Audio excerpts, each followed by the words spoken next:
सभी देशवासियों को मेरा प्यार भरा नमस्कार। साथियों, सबसे पहले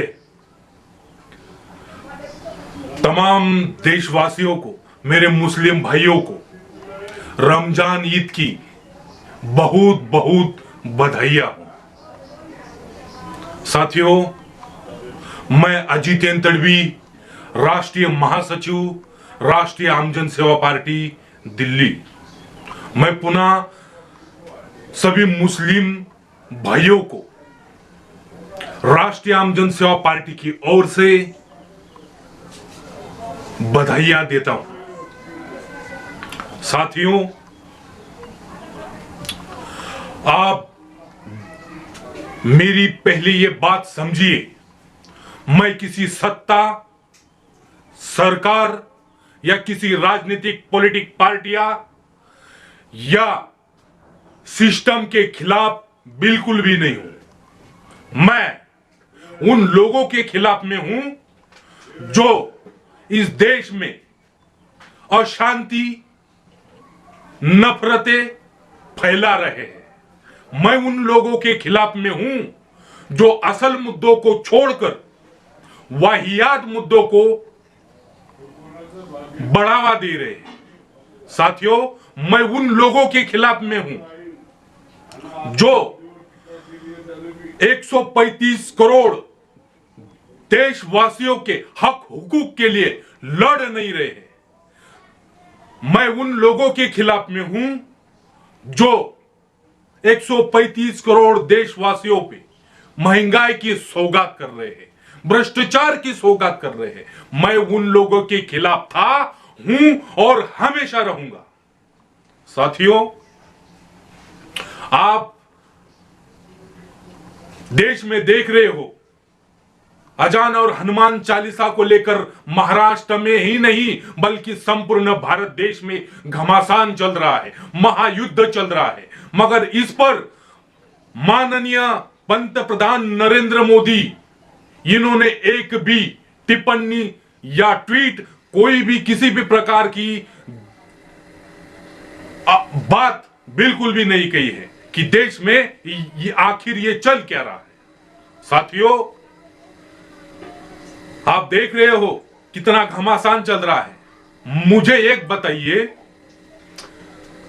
उत्तर प्रदेश के बाबा योगी और एमएनएस अध्यक्ष राज ठाकरे, ये कौन होते हैं जो अल्टीमेट दे रहे हैं? ये कौन होते हैं जो अल्टीमेट दे रहे हैं? इससे संविधान बड़ा है, संविधान से बड़ा कोई नहीं है। साथियों, आज की हालात ऐसे हो चुके हैं, कोई भी आए और कोई भी कुछ भी बोल के चला जाए, मगर उन पे कोई कुछ नहीं हो रहा है, कोई कुछ नहीं कर रहा है। साथियों, ये देश, ये मेरा देश कहा जा रहा है। साथियों, मैं मानता हूं अगर सुप्रीम कोर्ट ने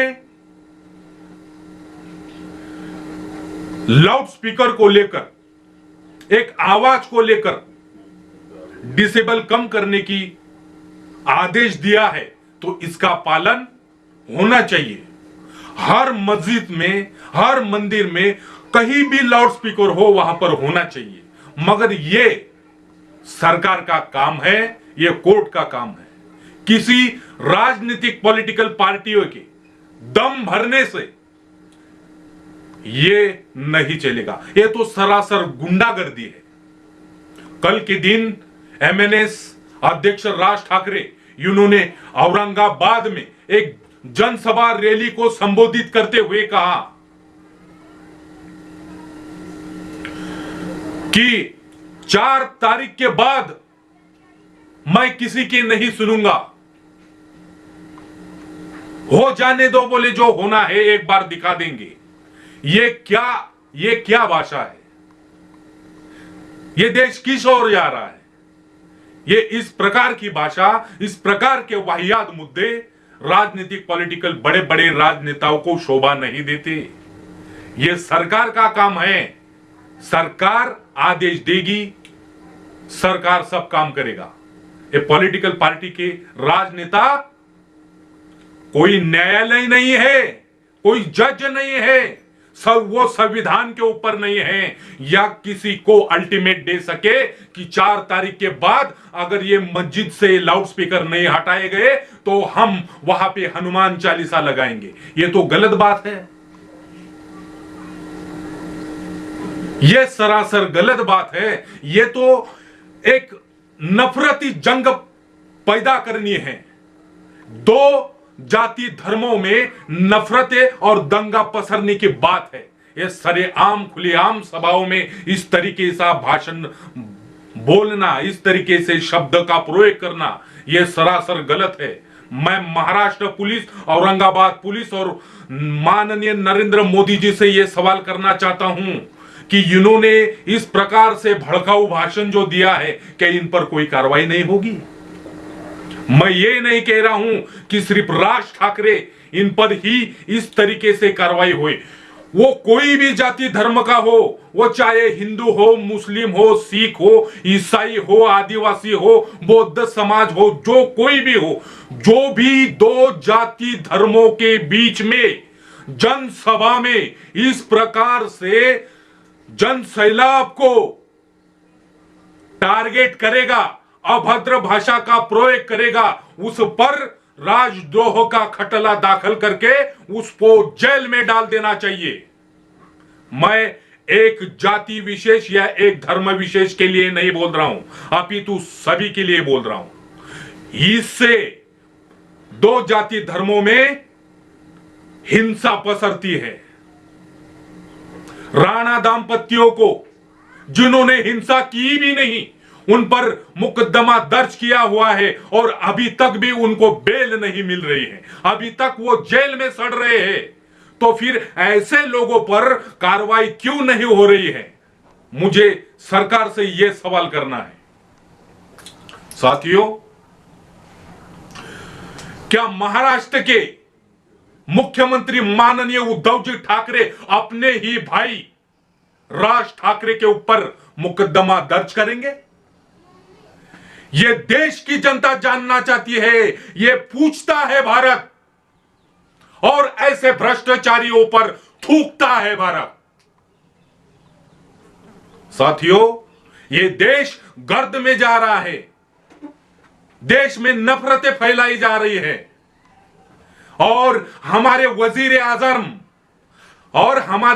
आजम माननीय पंतप्रधान नरेंद्र मोदी जी देश में हनुमान चालीसा, बुलडोजर और अजान को लेकर पूरे भारत वर्ष में घमासान चल रहा है, और हमारे वजीर आजम पंतप्रधान नरेंद्र मोदी विदेश दौरों में है, विदेशों में मौज मना रहे हैं, मगर अपने देश में क्या चल रहा है ये उनको चिंता नहीं है।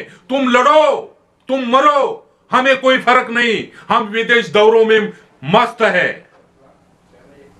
साथियों, राजनीति बहुत गंदी हो चुकी है। ये पहले जैसी राजनीति नहीं रही, इस पर एक्शन होना चाहिए। संविधान सबसे बड़ा है, संविधान के कानून से ही यह सब होना चाहिए।